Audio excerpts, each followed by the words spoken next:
Berlin is a city that's growing. Construction is taking place all over town. Each year, 50,000 people move to the German capital. Anyone who wants to buy property has to come up with some serious cash. Real estate prices have doubled in a decade.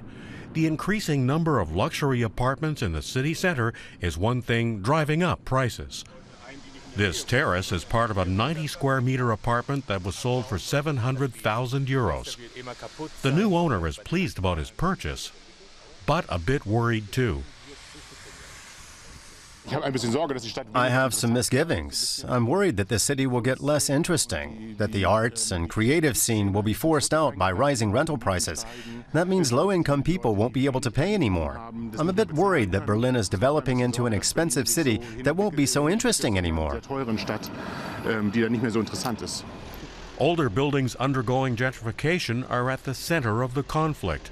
Most renters have been forced out of this building. Only one shared apartment is still occupied. The renters went to court, complaining the renovation was more costly than necessary and would have tripled their rent. The owner tried to get them evicted. It's been a war of nerves. The case is still in court. This is a city of renters. They're protected by law, so no one can come here and just buy something and force me out using these methods. The issue is not just simmering. The conflict between landlords and renters is coming to a boil. There have been evictions, police raids, demonstrations, and Berliners are asking, who does the city actually belong to? A small part belongs to this man, Jakob Mehren. He is a Berliner who got into the real estate business 15 years ago with just one apartment.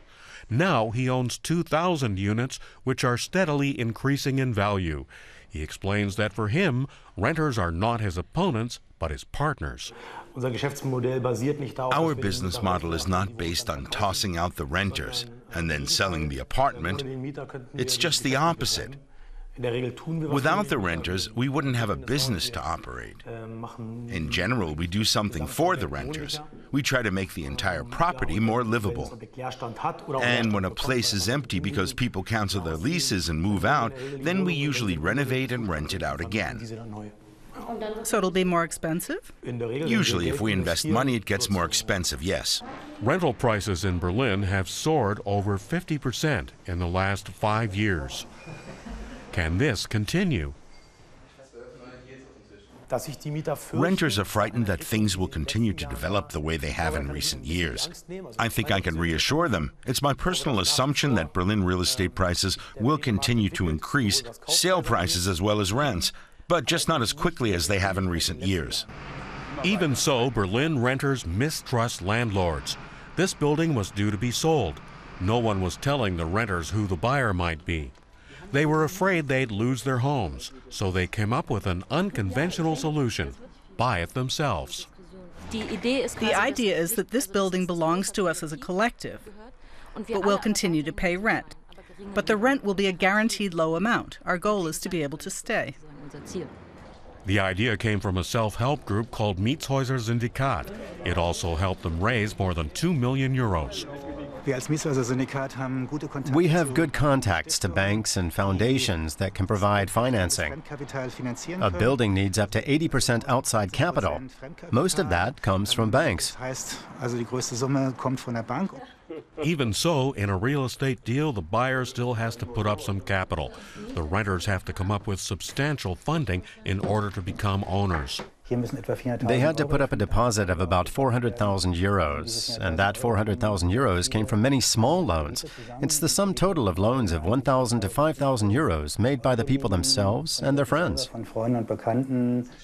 Once the house belonged to them, the residents were faced with an unaccustomed issue. In order to make the project viable, they had to raise their own rent. How did that work? Here's how it worked. We met up in the courtyard, we had a drink, barbecued together, and we talked about it. We did a survey to find out how much each of us could pay. After we got the answers from that, we discussed it some more. That's what we do. We talk about things. All of Berlin is having this discussion. How high should rents be? And who does the city actually belong to?